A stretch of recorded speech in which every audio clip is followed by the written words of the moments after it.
aged 72, he really is at the top table. President of his country on a mission of diplomacy and reconciliation.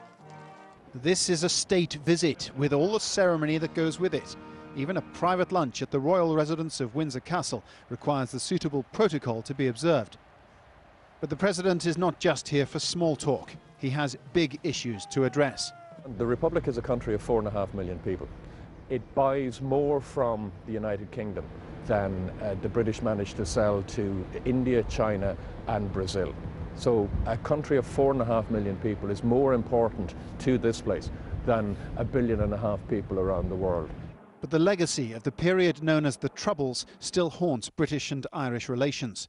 For decades, the Irish nationalist paramilitaries of the IRA attacked and murdered British targets. For their part, British loyalist paramilitaries and elements within the police were also guilty of murders and abuses.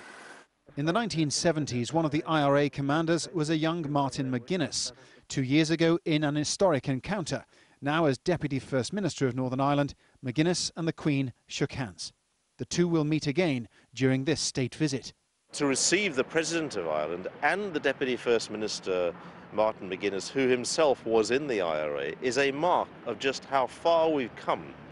But there are those who cannot forget and will not forgive.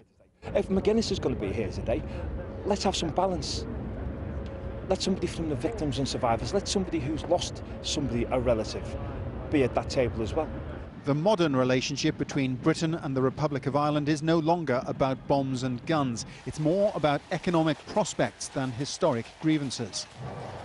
It's less than 10 years since the Provisional IRA ended its campaign of violence in the 6 northern counties known as the province.